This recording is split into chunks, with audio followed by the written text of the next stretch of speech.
오늘 우리 주신 하나님 말씀은 열왕기상 18장 30절에서 38절까지의 말씀입니다. 열왕기상 18장 30절에서 38절까지의 말씀, 우리 다 같이 교독하겠습니다. 제가 먼저 봉독합니다. 구약성경 548페이지 열왕기상 18장 30절에서 38절까지 말씀, 제가 먼저 봉독합니다. 엘리야가 모든 백성을 향하여 이르되 내게로 가까이 오라. 백성이 다 그에게 가까이 가매 그가 무너진 여호와의 제단을 수축하되 야곱의 아들들의 지파의 수요를 따라 엘리야가 돌 12개를 취하니 이 야곱은 옛적에 여호와의 말씀이 임하여 이르시기를 내 이름을 이스라엘이라 하리라 하신 자더라. 그가 여호와의 이름을 의지하여 그 돌로 제단을 쌓고 제단을 돌아가며 곡식 종자 두 수알을 둘만한 도랑을 만들고 또 나무를 버리고 송아지 각을 떠서 나무 위에 놓고 이르되 통넷에 번제물과 나무 위에 부으라 하고 또 이르되 다시 그리하라 하여 다시 그리하니 또 이르되 세 번째로 그리하라 하여 세 번째로 그리하니 물이 제단으로 두루 흐르고 도랑에도 물이 가득 찼더라. 저녁 소재 드릴 때에 이르러 선지자 엘리야가 나아가서 말하되 아브라함과 이삭과 이스라엘 하나님 여호와여, 주께서 이스라엘 중에서 하나님이신 것과 내가 주의 종인 것과 내가 주의 말씀대로 이 모든 일을 행하는 것을 오늘 알게 하옵소서. 여호와여, 내게 응답하소서. 내게 응답하옵소서. 이 백성에게 주 여호와는 하나님이신 것과 주는 그들의 마음을 되돌이키심을 알게 하옵소서 하매 다 같이 이에 여호와의 불이 내려서 번제물과 나무와 돌과 흙을 태우고 또 도랑에 물을 핥은지라. 아멘. 할렐루야. 자, 오늘은 열왕기상 18장 30절에서 38절까지 말씀을 통해서 닫힌 문을 여는 세 가지 열쇠, 닫힌 문을 여는 세 가지 열쇠라는 제목으로 말씀을 증거할 때에 많은 은혜 받는 시간 되기를 바랍니다. 우리 옆 사람과 인사하겠습니다. 하나님이 함께 하십니다. 할렐루야. 네, 오늘도 정말 많이 오셨습니다. 1부 예배도 예배를 참여하는 분들이 많았고 또 2부 예배도 이렇게 자리를 메우며 저렇게 영광 돌린 여러분의 모습을 보니까 하나님이 얼마나 기뻐하실지 제 마음도 이렇게 기쁩니다. 엘리야의 시대 이스라엘은 하늘문이 닫힌 시대를 살고 있었습니다. 비가 오지 않고 땅은 갈라지고 백성들의 삶은 메말라 갔습니다. 그런데 이것은 단순히 비가 내리지 않고 또 기상이변으로 말미암아 어려움을 겪는 삶이 아니라 사실은 아합 왕과 이세벨이 하나님을 버리고 바알신과 아세라신을 섬기는 우상 숭배를 했기 때문에 하나님이 하늘문을 닫으셔서 하늘에서 비가 내리지 않았던 것입니다. 3년 반, 3년 6개월 동안 비가 내리지 않자 이스라엘 땅은 그야말로 가뭄에 큰 고통을 겪었습니다. 그런데도 바알과 아세라는 나라의 종교를 하나님을 섬기고 믿는 믿음이 아니라 우상을 섬기는 우상 숭배, 미신을 섬기는 그 종교 생활로 이스라엘 백성들을 이끌어가서 결국 이스라엘 백성들은 회개하지 않고 돌이키지 않고 악을 행하여 3년 6개월의 가뭄을 고통 가운데 보내고 있었습니다. 자, 그때 하나님께서 이스라엘 백성들에게 누가 이 땅의 진짜 신이고 누가 하늘문을 열고 닫으시는 분인지를 보여주고 알려주시고자 엘리야를 불러서 글을 쓰십니다. 먼저 오늘 읽은 본문은 하나님이 엘리야를 통해서 이루시는 첫 번째 기적입니다. 그 기적의 내용을 보면 우리가 잘 알고 있는 내용이지만, 자, 바알과 아세라 선지자와 엘리야가 850명 대 1로 대결을 붙습니다. 850명의 바알과 아세라 선지자가 제단을 쌓고 하늘에서 불이 내리게 하는 신이 진짜 신이다 라고 해서 막 구술하고 별짓을 다해요. 그들의 제의행위를 통해서 하늘에 불이 내기를 원했는데 불이 내리지 않았어요. 그런데 이제 그 다음에는 이제 엘리야의 차례입니다. 엘리야가 제단에다가 재물을 놓고 자, 물을 붓습니다. 물을 붓는데 물을 한 번, 두 번, 세 번 부었어요. 물이 얼마나 적셔졌는지 도랑에 물이 흥건했습니다. 자, 그런데 물이 적셔진 그 제단에 이제 엘리야가 기도하는 겁니다. 하나님, 하나님이 만천하에 참된 신인 것을 보여주옵소서 라고 그가 기도하자 하늘에 불이 떨어져서 불에 흥건히 젖어 있는 제단을 불태우셔서 하나님이 어떤 분이신가를 보여주는 사건이 오늘 읽은 본문의 주요 내용이에요. 그리고 우리가 읽지는 않았지만 40절에서 48절까지 말씀을 보면 또 비가 내리는 기적을 통해서 3년 6개월 동안 비가 내리지 않는 메마른 땅에 단비를 허락하셔서 이스라엘 백성들의 가뭄의 고통과 기간의 어려움이 해결되는 놀라운 기적을 행하십니다. 그러니까 열왕기상 18장에는 총 2가지 기적이 등장하는데, 하늘에서 불이 내리는 기적, 두 번째 하늘에서 비가 내리는 기적입니다. 그래서 이 말씀을 통해 주시는 메시지가 무엇인지를 우리는 살펴볼 필요가 있어요. 여러분, 우리 인생에도 이스라엘 백성들의 삶처럼 인생의 문이 닫혀진 상황이 우리가 생겨날 수가 있습니다. 우리 육신의 건강의 문이 닫혀요. 질병이 우리를 엄습하고 낙심이 우리를 엄습해서 영혼과 마음과 육신이 병들어갈 때가 있습니다. 아무리 약을 먹고 아무리 내가 마음을 고쳐 먹으려고 해도 육신이 병들고 마음이 병드는 걸 해결할 길이 없습니다. 자, 그럴 때 내 육신의 문이 닫혔다라고 표현하죠. 내 인생의 문이 닫혔다라고 표현할 때가 있죠. 내가 인생을 계획합니다. 내가 학교에서 열심히 공부해서 우등생이 되겠다. 내가 좋은 대학을 가겠다. 내가 또 학교를 졸업하고 공부를 열심히 해서 내가 어떤 직장, 어떤 사업을 이루겠다라고 계획을 세웠어요. 그런데 정작 내가 그 계획을 이루려고 하니까 세상이 바뀌었어요. 마치 대학생들은 열심히 취업을 준비했는데 AI 시대가 도래함으로 말미암아 취업이 갑자기 막히는 거예요. 이런 어려움의 생김이 우리 안에 일어날 때 내가 인생길을 계획한다 할지라도 그 길을 이루시는 분은 하나님인 걸 우리가 알게 되지 않습니까? 그것처럼 우리 인생 가운데 생각하지 않았던 인생의 문이 닫힐 때가 있어요. 자, 내 육신의 문이 닫히고 내 인생의 문이 닫히고 시대의 문이 닫히고 역사의 문이 닫힐 때, 그때 이 닫힌 문을 어떻게 여는가? 오늘 성경 말씀에서 3가지 열쇠를 제시하고 있습니다. 여러분, 인생의 닫힌 문을 여는 3가지 열쇠를 통해서 여러분의 육신의 건강의 문이 열리고, 할렐루야, 여러분 인생의 새로운 문이 열리고 여러분 삶의 미래의 복된 문이 열리는 여러분 되시기를 축복합니다. 그 첫 번째 열쇠를 좀 살펴볼 텐데, 우선 30절에서 38절까지의 말씀을 보니까 불이 내리는 기적을 잘 보세요. 그런데 불이 내리는 기적을 통하여 뭘 보여주시냐면, 불이 물에 적셔진 제단을 태우는 것을 통해서 우리 하나님이 불과 물이 만나는 것을 보여주십니다. 자, 하나님께 바쳐진 제물은 우리의 인생을 상징하는 것기도 해요. 우리 삶을 하나님께 드립니다. 자, 드려진 인생을 통하여 하나님이 어떻게 은혜를 부어주시냐?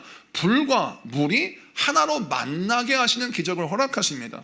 자, 불은 무엇을 뜻하느냐? 신약 성경을 보니까 성령의 불을 말합니다. 사도행전 2장을 보니까 오순절에 성령의 불이 내려서 성령의 불로 말미암아 하나님의 백성들, 또 예수님의 제자들이 은혜를 받고 성령의 불을 받아서 사역을 감당하죠. 그래서 불은 하나님의 성령의 의미를 설명하기도 하고 또 심판을 설명하기도 합니다. 그런데 이것을 다 설명하려면 시간이 너무 오래 걸려요. 일부 예배 때는 시간이 한정되어 있기 때문에 제가 이것을 자세하게 설명을 못했지만 2부 예배 때는 좀 더 첨가의 설명을 해드릴게요.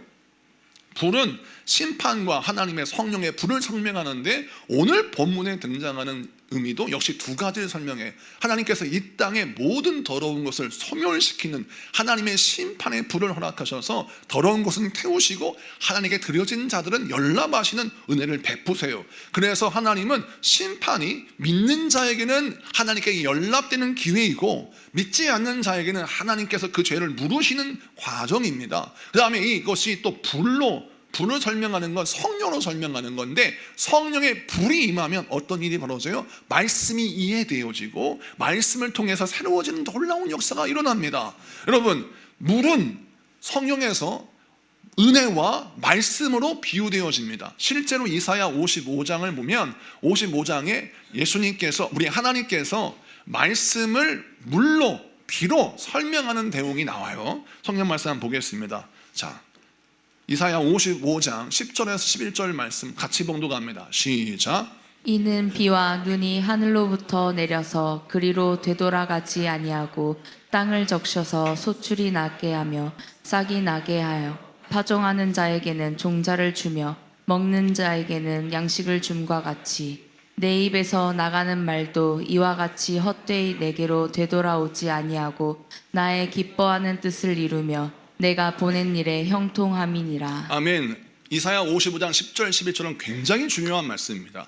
하늘에서 비가 내리는데 그 하늘에서 비가 땅에 종자를 심고 자라게 하고 열매를 맺어서 그것을 먹고 마시고 누리게 하는 형통함을 허락하는데, 그 형통함을 허락하게 하는 하나님의 그 은혜의 비는 무엇을 말하느냐? 내가 말하는 말씀이라는 거예요. 할렐루야. 그래서 이사야 55장 10절에서 11절까지의 말씀을 보니까 하나님의 말씀은 은혜의 비로 상징되고 있다라는 것입니다. 요한복음 4장에 보면 예수님께서 수가성 여인을 만납니다. 이 수가성 여인은 늘 내 인생의 문제를 남편에게 찾아요. 그러다 보니까 어떤 남편에게는 이런 복을 찾고 어떤 남자에게는 이런 복을 찾아요. 그렇게 사람을 통하여 나의 인생의 복을 찾는 수가성 여인을 예수님 만나셔서 뭐라 하십니까? 요한복음 4장 13절 14절 말씀 보면 예수님 뭐라 하시냐면 수가성 여인에게 이렇게 말씀하세요. 이 물을 마시는 자는 다시 목마르려니와 내가 주는 이 물을 마시는 자는 영생을, 그 속에서 영생하게 하는 영원한 생명을 허락해 하시는 우리 하나님의 복을 허락하신다고 말씀하세요. 그래서 세상의 물을 먹지 말고 내가 주는 영생을 주는 물을 마셔라. 그럼 내가 주는 영생의 물을 무엇을 뜻합니까? 예수님의 복음의 말씀이라는 거예요. 자, 그래서 구약 성경의 이사야 55장과 요한복음 4장의 말씀을 비교해 보니까 아하, 우리 성경이 우리에게 말씀하는가? 우리에게 비가 내리고 물이 임하는 것은 우리 하나님의 은혜의 말씀이 임하는 것이구나, 이렇게 이해할 수가 있는 겁니다. 자, 그러면 성령과 은혜의 말씀이 하나가 되었을 때 어떤 일이 벌어져요? 하나님이 만천하에 나의 하나님인 걸 증명하는 사건이 벌어집니다. 그래서 하늘에서 불이 떨어지는 이 첫 번째 기적은 단순히 하늘에서 불이 내렸네? 그래서 물에 적셔진 재물이 태워졌네? 이런 단순한 기적이 아니라 내가 이스라엘 백성들의 하나님이다. 할렐루야. 내가 이 백성의 주인이다. 내가 이 땅에 불과 비를 허락하셔서 이 땅을 복되게 하고 이 땅을 비옥하게 해서 내가 비가 내게 해서 종자를 심고 자라게 하고 열매를 맺게 해서 너희로 하여금 참으로 형통한 삶을 살게 하는 그 근원적인 복을 허락하시는 분이다라고 하나님이 자신을 드러내시는 것입니다. 자, 그래서 오늘 이 말씀이 우리에게 주시는 메시지가 무엇입니까? 아하, 하나님은 나에게 성령의 불과 말씀의 은혜의 비를 허락하셔서 우리로 하여금 이 땅에 형통한 삶을 살 수 있도록 기회를 주시는구나, 이렇게 알고 믿어야 할 줄로 믿습니다. 자, 그렇게 첫 번째 불이 임하는 기적을 통해서 하나님이 역사하시고, 두 번째 곧바로 하나님께서 3년 6개월 동안 닫힌 문이 열리는 기적을 행하시기 위하여 엘리야에게 말씀하십니다. 그 말씀을 보면 무엇이냐면 열왕기상 18장 1절입니다. 1절을 봅시다. 열왕기상 18장 1절 다 같이 봉독합니다. 18장 1절 시작. 많은 날이 지나고 제3년에 여호와의 말씀이 엘리야에게 임하여 이르시되 너는 가서 아합에게 보이라. 내가 비를 지면에 내리리라. 아멘. 이 말씀에서 주의할 게 있어요. 많은 날이 지나고 제3년에라고 했어요. 이 말씀은 원래 3년 6개월 동안 비가 내리지 않았는데 이 3년에는 단순히 세 번째 해에 주님께서 말씀하셨다, 이렇게 이해하면 되겠습니다. 자, 그런데 우리 하나님께서 3년 6개월 동안 비가 내리지 않았던 그때에 이 땅에 비를 내리게 하시다고 말씀하셨는데 내가 비를 지면에 내리리라 라고 말씀하신 이 상황은 아직 비가 오고 있지 않을 때입니다. 눈으로 볼 때는 전혀 비가 내리지 않는 맑은 하늘이고 이 땅이 갈라지고 가물어 있는 그 황폐한 땅이 눈앞에 펼쳐 있어요. 그런데 그 땅을 바라보고 엘리야가 기도를 하는데 하나님 앞에 먼저 이렇게 선포합니다. 열왕기상 18장 41절을 보겠습니다. 열왕기상 18장 41절 다 같이 봉독합니다. 시작. 엘리야가 아합에게 이르되 올라가서 먹고 마시소서. 큰 비 소리가 있나이다. 아멘. 자, 지금 비가 내리고 있지 않아요. 비가 내리는 소리가 들리지 않습니다. 그런데 엘리야가 아합 왕에게 뭐라 그러냐면 안심하라. 너는 가서 먹고 마셔라. 너의 일상생활을 해라. 하나님께서 이 땅에 비를 내리시는데 그 큰 비 소리가 들린다라고 말합니다. 그런데 아무리 들어봐도 빗소리는 들리지 않거든요. 그런데 엘리야는 빗소리가 들린다라고 말하고 있어요. 이건 뭘 의미하냐면 하나님의 약속의 말씀이 성취되는 소리를 지금 듣고 있다는 거예요. 할렐루야. 여러분, 믿음의 사람들이 닫힌 문을 여는 그런 놀라운 믿음을 보는데, 그 믿음의 사람들의 열쇠를 보니까 어떤 열쇠를 갖고 있냐면 하나님의 말씀이 이루어지는 소리를 듣고 하나님의 말씀이 이루어지는 광경을 보더라는 것입니다. 그래서 그들은 하나님의 말씀을 듣는 그 믿음으로 자기의 육신과 자기의 인생을 이끌어가는 영적인 믿음의 장악 능력이 있어요. 이걸 더 쉽게 설명해 드릴게요. 자, 하나님의 말씀을 들었어요. 근데 내 눈에 볼 때는 불가능한 상황입니다. 아니 3년 6개월 동안 비가 내리지 않았는데 어떻게 비가 내리는가? 눈앞에 보이는 현실은 나의 지성과 나의 생각을 어떻게 장악하냐면, 야, 비가 내리는 건 불가능해, 일기예보도 비가 내리지 않는데 라고 하는 지식의 정보가 나의 생각을 결정하려고 해요. 그때 하나님의 말씀이 들려요. 어떻게 들리냐면 하나님이 말씀하시기를 내가 큰 비를 이 지면에 내리겠다라고 말씀하셨어요. 그러면 그 말씀이 나의 판단과 정보를 해석하는 지성을 장악해야 합니다. 그래서 나의 믿음이 나의 지성을 이끌어가고 나의 감각을 이끌어가고 나의 삶을 이끌어가서 마치 하나님께서 허락하신 그 큰 비가 지금 내리는 것처럼 큰 비의 소리가 들려지고, 또 내 생각과 나의 판단으로는, 내가 가진 정보로는 절대 비가 내리지 않을 것 같지만 하나님의 약속의 말씀을 붙들고 그 정보를 재해석하는 능력을 갖게 되더라는 거예요. 실제로 누가복음 1장에 보니까 마리아가 성령으로 말미암아 잉태되는, 처녀가 잉태하여 아들을 낳고 그 아들을 예수라 하라라고 말씀하신 그 수태고지의 내용을 보면, 여러분, 처녀가 어떻게 하여 남자를 알지 못하는데 아이를 낳을 수 있겠습니까? 불가능합니다. 그런데 마리아가 뭐라 그러냐면 주의 여정이오니 말씀대로 내게 이루어지이다 라고 선포해요. 자, 나는 아이를 낳을 수 없는 생물학적인 조건이 아니에요. 나의 몸은 아이를 낳을 수 없는 상황이에요. 그런데 마리아가 뭐라고 선포하냐면 주의 말씀이 내게 온전히 이루어집니다, 주의 말씀대로 내게 이루어집니다 라고 선포하니까 그의 믿음이 그의 육신을 장악하게 되더라는 거예요. 그의 믿음이 그의 육신을 장악하니까 어떤 일이 벌어져요? 처녀가 잉태하여 아들을 낳는 상황이 벌어지더라는 겁니다. 그래서 이 말씀이 우리에게 주시는 메시지는 분명합니다. 여러분, 말씀을 믿는 믿음이 여러분의 감각을 장악하고 말씀을 믿는 믿음이 여러분의 인생과 지성을 장악하였을 때 그 믿음의 장악 능력이 닫힌 문을 여는 첫 번째 열쇠가 된다는 사실이에요. 할렐루야. 저와 여러분이 살 길은 여기에 있습니다. 말씀을 믿는 믿음의 능력으로 생각과 이성과 마음과 우리 인생의 모든 감각들을 주여 말씀을 믿는 믿음을 장악하게 하여 주시옵소서. 기도할 때 여러분 인생 가운데 놀라운 역사가 일어날 줄로 믿습니다. 여러분, 인도 선교사였던 스탠리 존스라는 사람이 있어요. 이 사람은 인도에서 열심히 선교를 감당하여 인도 선교사로 유명한 사람입니다. 근데 이분이 옛날 한국 전쟁에 있을 때 우리 한국에 와서도 선교했던 선교사예요. 그래서 이 스탠리 존스 선교사는 인도와 우리 한국의 선교적 역사를 살펴볼 때 기독교 역사에서 빼놓을 수 없는 사람이 이 스탠리 존스라는 선교사입니다. 근데 이 선교사가 뇌출혈을 만나요. 그래가지고 뇌출혈 때문에 온 몸이 마비가 되었습니다. 선교는 더 이상 할 수가 없고 이제 죽어가는 가운데 있습니다. 그런데 그가 뭐라고 이제 간신히 말을 조금 하냐면 간호사한테 이렇게 부탁을 했습니다. 내가 잠자고 일어날 때 나에게 이렇게 선포를 해달라고 말했어요. 스탠리, 나사렛 예수 그리스도의 이름으로 일어나 걸으라 라고 이 간호사에게 부탁을 했습니다. 나를 볼 때마다, 나를 만날 때마다, 나에게 약을 처방하고 주사를 놓을 때마다 나에게 계속해서 스탠리, 내가 나사렛 예수 그리스도의 일어나 명하노니 일어나 걸어라 라고 선포해달라고 부탁을 했어요. 선교사가 그냥 간호사로 근무하는 그 여성한테 이런 부탁을 했는데 간호사가 스탠리 존스에게 를 만날 때마다 약을 처방하고 링게를 꽂고 여러 가지 일들을 감당할 때마다 계속 이 선교사에게 스탠리, 나사렛 예수 그리스도의 이름으로 일어나 걸어라 라고 선포를 했는데 6개월 만에 뇌출혈로 전신마비였던 스텔리 존스가 완쾌됩니다.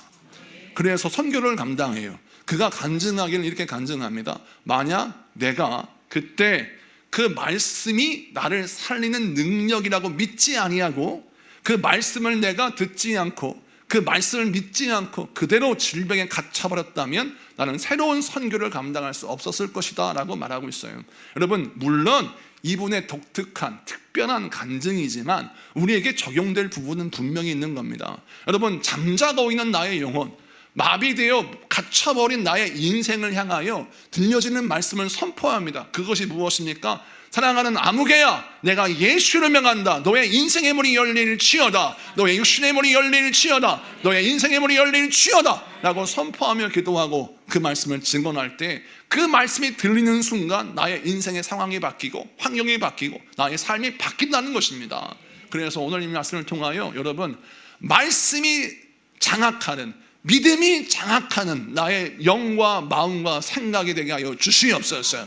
기도하여 믿음의 장악 능력을 갖는 여러분 되시기를 축복합니다.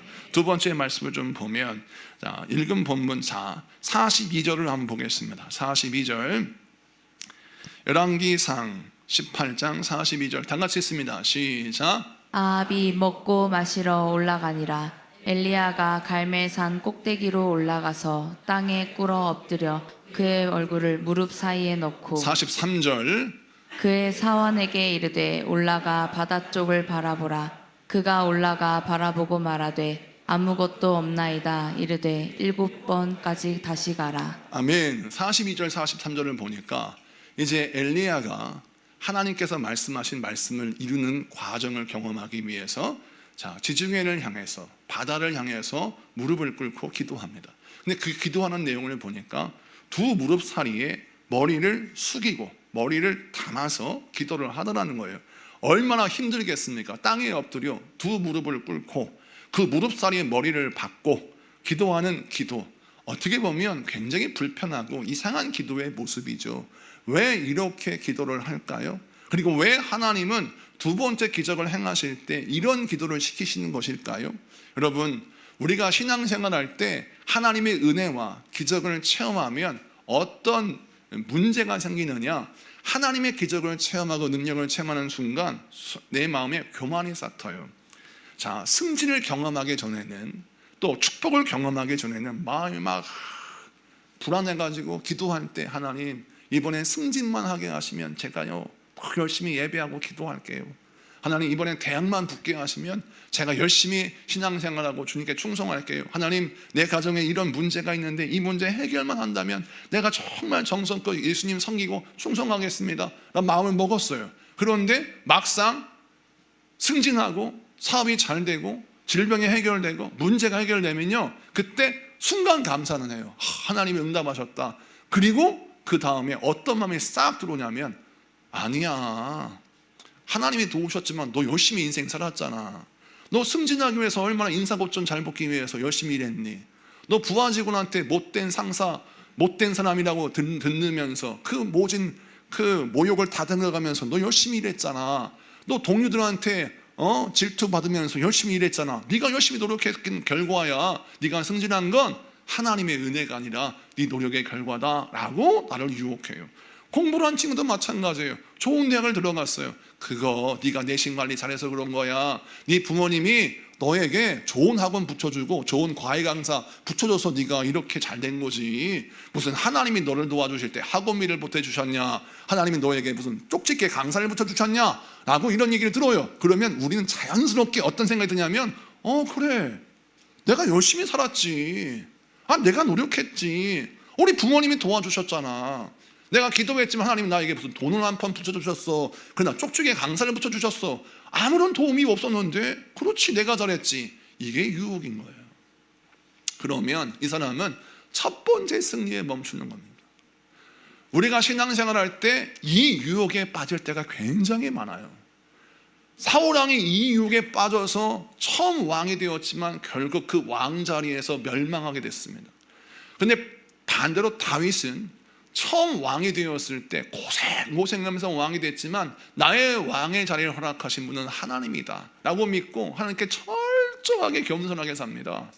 그래서 하나님 앞에 만약 교만히 행하면 하나님이 진노하세요. 제가 금요일에 한번 제가 설교한 적이 있는데, 여러분, 다윗이 인생에 두 번 죄를 짓습니다. 큰 죄를. 첫 번째는 남의 아내를 뺏는 것과, 두 번째는 하나님 앞에 교만하여서 인구를 계수하는 죄를 범해요. 근데 우리가 생각할 때 도덕적인 죄가 더 클 것 같지만, 하나님은요 인구를 계수하는 죄를 아주 엄중하게 묻습니다. 다윗이 교만해졌다고 하나님이 그 이스라엘 백성들의 땅에 막 질병을 쏟아 부어 주셔서 수만 명이 죽어요. 다윗의 죄 때문에 말입니다. 그래서 다윗이 막 무릎을 꿇고 회개하면서 막 싹싹 비는 거죠. 하나님 잘못했습니다. 정말 잘못했습니다. 그리고 하나님께 회개하였을 때 하나님의 진노가 거두어지는데, 우리가 생각할 때 아니 인구를 좀 계수할 수도 있는 거지. 아니 내 힘을 좀 한번 돌아보면서 내가 여태까지 어떤 공로가 있나 이걸 한번 세어보고 점검할 수 있는 거지. 왜 이거 가지고 하나님이 이렇게 오버하고 왜 하나님이 이렇게 진노하실까? 이런 생각 들잖아요. 통장의 잔고 좀 확인하고 내 스펙을 좀 보니까 내가 이런 일을 행했네. 내가 이런 걸 보니까 나의 공적이 이렇게 많네. 이렇게 한번 할 수 있잖아요. 근데 왜 하나님이 진노하셨어요? 이유는 사울 왕이 그러다가 망했거든요. 수많은 사람들이 자기의 공로와 공적을 계수하다가 교만해서 하나님을 떠났어요. 하나님을 버렸어요. 하나님은 다윗을 사랑하셨습니다. 다윗에게 평생 어떠한 믿음을 요구하셨냐면 날마다 새로운 은혜, 하나님의 은혜가 아니면 살 수 없는 인생으로 살라고 하나님이 그에게 은혜를 베풀어 줬어요. 너 하나님의 은혜가 아니면 단 하루도 살 수 없는 인생이야. 이걸 깨달아야 된다. 하나님이 그걸 알려주셔서 다윗의 인생 가운데 그가 다른 여타의 죄를 행하였을 때 하나님이 진노하시고 그를 깨닫게 하시고 징계도 하시지만, 하나님이 무섭게 징계하시는 건 뭐냐? 하나님 앞에 교만할 때 하나님이 그것을 무섭게 징계하세요. 이유는 뭐예요? 다윗을 사랑하기 때문입니다. 하나님은 다윗이 평생토록 하나님께 겸손히 엎드려 기도함으로 말미암아 하나님의 복을 다 받기를 원하셨어요. 여러분, 하나님도 여러분의 왜 겸손을 요구하실까요? 여러분의 복종케 하셔서 내가 너의 왕이야, 내가 너의 하나님이잖아, 너는 나의 복종해야 돼 라고 하는 권위의식 때문에 하나님이 여러분에게 겸손을 요구하실까요? 아니에요. 복을 주시기 위함이에요.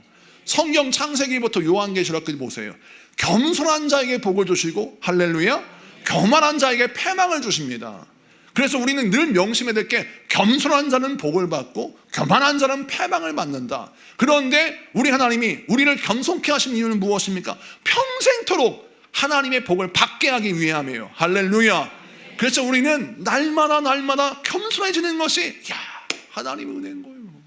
하나님이 나에게 이런 은혜 주셨구나. 그래서 엘리야도 첫 번째 기적을 경험했지만 두 번째 기적을 기대할 때도 엎드려 기도하는데 최고의 겸손의 표현으로 엎드립니다. 그가 왜 땅을 바라보고 두 귀를 무릎에 파묻어서 무릎 사이에 고개를 쳐박고 기도하니까 눈이 다 닫히는 거죠. 눈과 귀를 닫고 왜 기도할까요? 엘리야가 무슨 광신도기 때문에 이렇게 기도합니까? 엘리야가 바보기 때문에 이렇게 기도합니까? 아니에요. 3년 6개월 동안 비가 내리지 않는 땅은요, 기도할 때 방해가 됩니다. 눈을 들면 땅이 쩍쩍 갈라져 있어요. 3년 반 동안 비가 안 내리지 않았어요. 얼마나 여러분 상황이 힘들고 어렵겠습니까? 듣는 소리는 뭐예요? 수많은 소리가 들리죠. 야, 3년 6개월 동안 비가 내리지 않았는데 네가 기도한다고 비가 내리겠니? 너는 모세도 아니잖아. 모세야 지팡이를 들고 르비딤 골짜기에서 그냥 그 반석을 향해서 지팡이로 딱 치면 반석이 뻥 열려가지고 물이 나오지만 너 모세 아니잖아. 니까짓 게 무슨 모세 흉내를 내고 있어. 이런 소리가 막 들리죠. 그러면 내가 생각할 때 나는 모세도 아닌데 내가 기도한다고 되나? 내가 하나님 앞에 뭐 쌓아놓은 것도 없는데 내가 기도한다고 되나? 이런 두려움과 불신과 의심이 생겨요. 그런데 엘리야는 그 의심의 말을 듣지 않습니다. 그 불신의 상황을 보지 않아요. 어떻게 해요? 눈과 귀를 닫고 기도해요. 이거는 바보가 되어서 기도하는 게 아니라 그냥 뭔가 나 안 들어, 그냥 안 볼 거야, 이렇게 막 무지성으로 기도하는 게 아니라 의도적으로 나는 하나님의 말씀만 듣고 하나님의 역사하시는 것을 기대하겠다는 거예요. 일부러 나에게 들어오는 정보를 내가 절제하고 분별하여서 하나님의 말씀이 이루어지는 그 놀라운 기적을 바라보며 하나님의 말씀이 성취되는 정보만 내가 흡수하겠다는 거예요. 언제? 기도할 때. 여러분, 아이들한테 왜 스마트폰 하지 말라고 그러죠? 우리 중고등부 청년부는 스마트폰을 절제하는 지금 캠페인을 벌이고 있습니다. 그래서 교회에서 우리 교사들, 청년들은 우리 아이들을 유혹하면 안 돼요. 우리 아이들한테 오늘 PC방 갈까? 이러면 안 되는 거예요. 왜냐하면 아이들에게 뭔가 지금 집중해야 할 것이 무엇이냐? 공부, 아니면 나의 인생에 하나님 허락하시는 은사, 이런 것들을 바라보면서 어떻게 하면 내가 하나님께 쓰임받을 것인가, 집중력을 갖게 하기 위해서 아이들에게 쇼츠 영상 보지 못하게 하고 게임을 좀 절제하게 시키는 겁니다. 그걸 통해서 아이들이 보고 듣는 것을 분별하게 시키는 거죠. 이 훈련을 시키고 있는데 왜 그렇게 합니까? 여러분, 쇼츠 영상에 중독되고 게임에 중독돼 보십시오. 공부하는 그 공부가 눈에 안 들어와요. 안 들려요. 눈만 딱 뜨고 강의만 듣고 있지 머릿속에는 이미 막 게임이 돌아가고 있어요. 아, 이번에 내가 레벨이 좀만 하면 더 올라가는데 크리스탈 레벨인데 어떻게 하지? 아, 이번에 내가 쇼츠 영상을 봤는데 그거 영상 또 보고 싶은데, 알고리즘이 계속 돌아가는 겁니다. 그 사람이 하나님의 말씀이 들리겠으며 그 사람이 게임이, 여러분, 그 사람이 뭐 하나님의 뜻이 보이겠습니까? 여러분, 우리 인생 가운데 악한 원수막의 알고리즘이 움직이는 거 아세요? 여러분의 취향에 딱 맞는 알고리즘이 생성됩니다. 여러분, 유튜브를 보시면 여러분이 평소에 무엇을 보시냐에 따라서 유튜브는 계속해서 여러분의 알고리즘으로 여러분이 좋아하는 걸 보게 만드는 게 세상의 위치예요. 이게 악한 원수막의 알고리즘이에요. 악한 걸 보잖아요. 계속 유튜브는 악한 것을 소개합니다. 타락한 것을 보잖아요. 계속 그 알고리즘은 타락한 걸 보여줘요. 그래서 그곳에 빠지게 만드는 겁니다. 이 알고리즘을 끊는 것이 바로 무엇이냐? 정보를 끊고 알고리즘을 끊고 화상을 소리를 끊고 때로는 침묵해야, 때로는 눈을 감고 하나님의 말씀만 들어야 그 사람이 승리할 때가 있어요. 그게 바로 뭐냐? 기도라는 거예요. 그래서 우리 지구촌 소망교회는 기도를 굉장히 중요하게 여깁니다. 특세를 준비하고 있죠. 여러분, 특세를 참여하기 위해서 미리 건강 준비부터 하십시오. 미리부터 나는 새벽형 인간이 아니야. 새벽 예배 드리면 나는 진짜 죽을 것 같아. 여러분, 미리 운동하세요. 우리 운동하시고 준비하셔서 특세 기간에 여러분 특세 참여해야 됩니다. 너무 집이 먼 분은 온라인으로 참여하고 거리가 한 30분 거리는 성전에 한번 달려와 보세요. 하나님의 복과 은혜를 허락하십니다. 서울에서는요 30분은 바로 앞 동네예요. 서울에서 30분 거리다. 가까운 곳에 사네요. 1시간쯤 돼야 조금 거리가 있네요. 1시간 반쯤 돼야 저분은 좀 집이 멀구나 하는 겁니다. 직장이 서울이잖아요. 다 집이 어디 사느냐? 분당, 저기 용인 이런 데 살아요. 출근 시간에 1시간 반 걸려요. 그러니까 서울 사람들은 그냥 30분 거리면 바로 코앞이야. 근데 대전에 내려왔더니 30분이면 세상에 너무 먼 거리예요. 30분이나 걸려? 엄청 머네. 이러니 여러분, 마음의 거리가 실제 거리를 그렇게 해석해 버려요. 근데 마음의 거리가 가고잖아요. 30분은 아무것도 아니에요. 새벽에 4시에 일어나도 절대 안 죽어요. 죽을 것 같죠? 안 죽어요. 안 죽어. 그래서 저는 벌써 죽었어야 됐습니다. 절대 안 죽어요. 하나님이 여러분과 함께 하실 겁니다. 이번에 특세 기간에 우리가 왜 기도해야 돼요? 왜 우리가 주의 말씀을 붙들어야 돼요? 이유는 어디에 있냐면 시간과 환경과 상황과 이 모든 것을 주의 말씀으로 기도로 통제할 수 있는 능력을 회복해야 성공합니다. 제가 카페를 가거나 음식점을 갈 때 잘 되는 카페와 망하는 카페, 잘 되는 식당과 망하는 식당을 보게 보면 망하는 카페는 종업원이든 주인이든 다 휴대폰 보고 있어요. 그건 망해요. 장사 절대 안 됩니다. 흥하는 카페를 보세요. 끊임없이 손님을 응시합니다. 끊임없이 어떻게 가게를 잘할 것인가를 고민해요. 확 달라져요. 망하는 가게 보시죠. 다 주인이건 심지어는 제가 어느 식당에 갔는데 주방장이 중국 요리하면서 휴대폰 보고 중국 요리해. 그 식당 제가 다시는 안 가요. 저게 소금이 들어갈지 설탕이 들어갈지 쥐약이 들어갈지 어떻게 알아요? 그걸 보고 있는데 여러분, 집중력이 있어야 사업이건 직장이건 인생이건 잘 되는 겁니다. 왜 엘리야가 머리를 두 무릎 사이에 쳐박고 기도해요? 그가 부족해서? 바보라서? 아닙니다. 세상의 소리를 끊을 때가 필요해요. 세상에 보여주는 대로 보지 않을 때가 필요합니다. 세상에 보여주는 대로 보고 들려주는 대로 들으면 망해요. 그래서 엘리야가 세상에 들린 소리를 잠시 끊고 세상에 보여주는 건 잠시 감고 주님만 바라보는 것입니다. 여러분, 이것이 바로 두 번째 열쇠인 거죠. 닫힌 문을 여는 두 번째 열쇠는 세상의 소리를 끊고 세상에 보여주는 모든 것을 거절하고 주님만 바라보는 기도의 집중력이에요.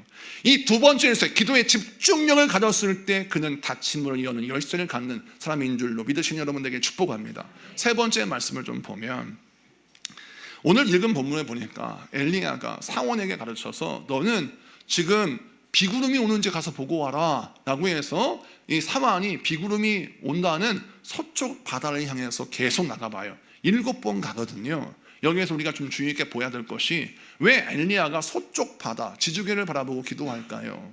자, 이스라엘 땅에는 이른 비와 늦은 비가 있어요. 이른 비는 11월 달에서부터 3월 달까지 비가 내리는데, 이 비는 종자 씨를 뿌렸을 때 파종의 시기에 파종이 잘 되게 하기 위해서 흠뻑 비가 내리는, 그 많은 비가 내리는 시간이 이 이른 비의 시간, 이른 비의 기간이에요. 근데 이른 비가 내릴 때에는 어느 쪽에서 바람이 부냐면 서쪽에서 지중해를 통하여 바람이 부는데, 이 서풍이 불었을 때 서쪽에서 수증기를 많이 머금은 비구름이 들어와서 비를 흠뻑 내려요. 그래서 이른 비는 서쪽 바람을 타고 오는 비구름을 통해서 비가 내리는 기간이에요.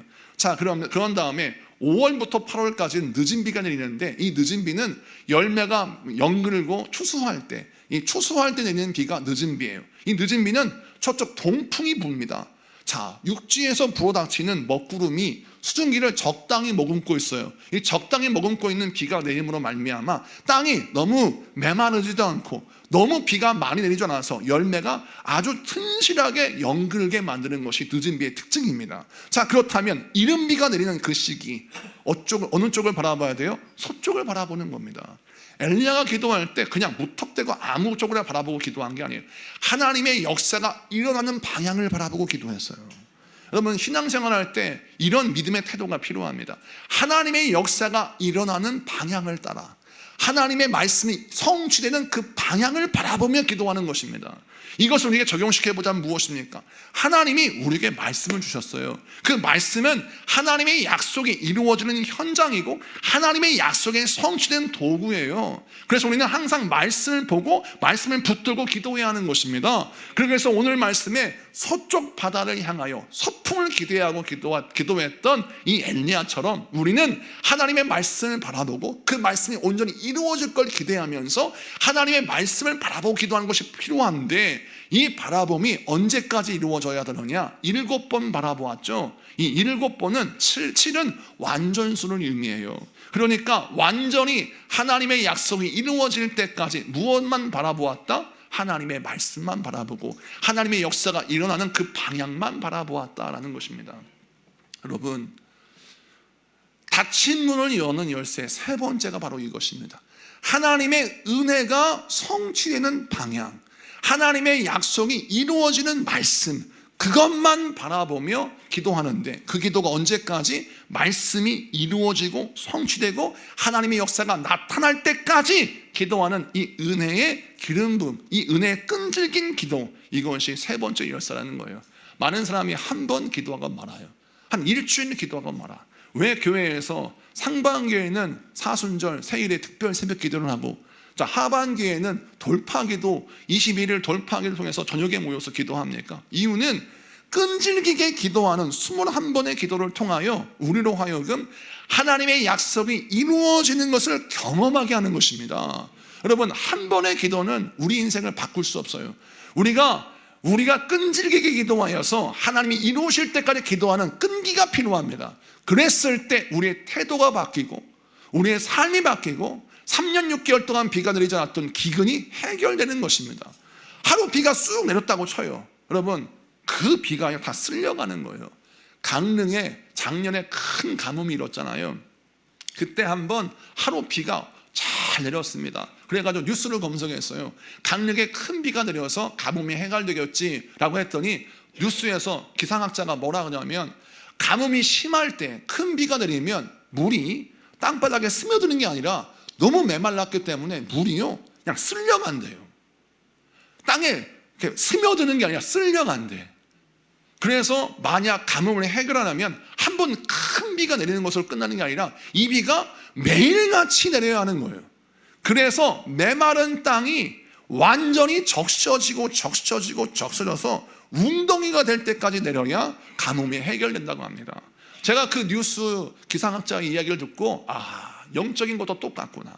여러분, 한 번 은혜 받고 기도하는 것으로 머물면 여러분의 영성은 어떤 시험을 만나면 그 은혜가 사라져버리는 거예요. 그래서 우리의 삶의 인생의 기간을 해결하기 위해서는 끈질긴 계속적인 기도가 필요한 겁니다. 그 기도를 이루기 위해서 특세가 있고, 그 길을 이루기 위해서 여러분 돌파 기도가 있고, 그 기도를 이루기 위해서 여러분 작정 기도를 하는 것입니다. 여러분 인생의 그 작정 기도가 임하는 또 결정되는 여러분 되기를 축복합니다. 말씀을 마치고 정리합니다. 우리 하나님은 우리에게 닫힌 문을 여는 세 가지 열쇠를 보여주셨어요. 첫 번째 열쇠가 무엇입니까? 믿음의 장악 능력. 믿음의 장악 능력으로 나의 이성과 나의 생각과 나의 마음과 나의 모든 육신을 하나님의 말씀을 믿는 그 믿음으로 장악하고 끌어갔을 때 여러분 인생에 문이 열릴 줄로 믿습니다. 두 번째, 우리 하나님이 주시는 메시지가 무엇입니까? 하나님만 바라보며 기도하는 기도의 집중력이 두 번째 열쇠예요. 믿음의 집중력을 가지고 기도할 때 여러분 닫힌 문이 열립니다. 세 번째 열쇠가 바로 무엇입니까? 끈질긴 기도, 끈질긴 간구입니다. 이루어질 때까지, 성취될 때까지 주만 바라보며 주의 역사를 이루는 그 말씀을 붙들고 여러분 끈질기게 기도하였을 때 우리 하나님께서 여러분 인생 가운데 놀라운 기적과 가뭄을 해결해 주실 줄로 믿습니다. 우리 다 같이 기도합시다.